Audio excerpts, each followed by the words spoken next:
ओम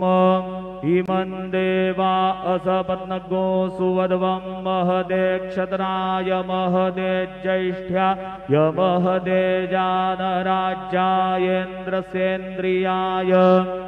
इमम मुख्यपुत्रम मुख्यै पुत्रमस्यै विष एकभूमि राजा सोमोऽस्माकं ब्राह्मणानाग्राजा ध्यायेत् नित्यं महेशाग्रकृत्यं वसानं विश्वाद्यं विश्ववन्द्यं निखिलभयहरं पंचवक्त्रं त्रिनेत्रं गुरुर्ब्रह्मा गुरुर्विष्णु गुरुर्देवो महेश्वरः गुरुसाक्षात् परब्रह्म तस्योपरि अक्षतां समर्पयामि कुलायिनी घृतवती पुरन्धिः स्योने सीदसदने पृथिव्याः अभित्वारुदरावसवु गृह्णन्त्विमा ब्रह्मभिः सौ भगायाश्विनाध्वर्जुसादयतामि हत्वा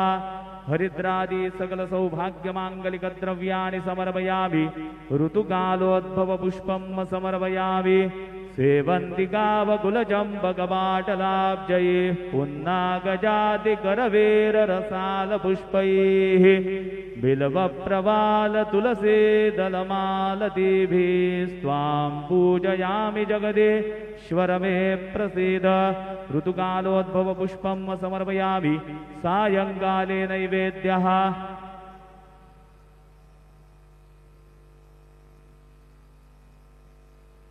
अन्नपतेन्नस्य नूदे जनमेवस्य शुग्मिनः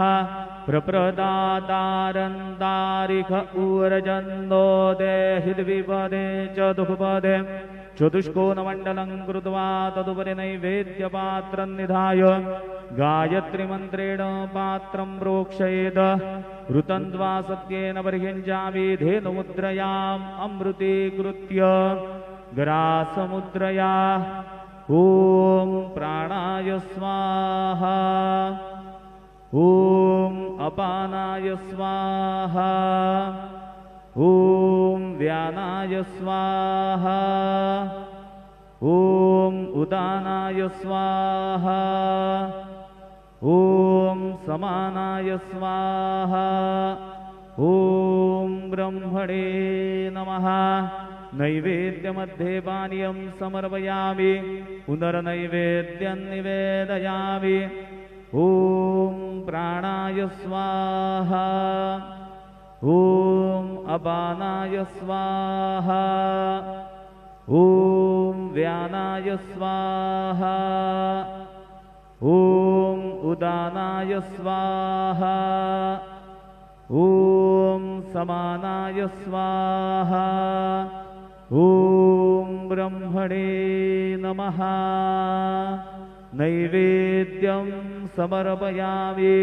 हस्तप्रक्षालनं समर्पयामि मुखप्रक्षालनं समर्पयामि शेषोपचारार्थे प्रार्थनापूर्वक नमस्कारं करोमि श्री सच्चिदानंद सद्गुरु साईनाथ महाराज की जय।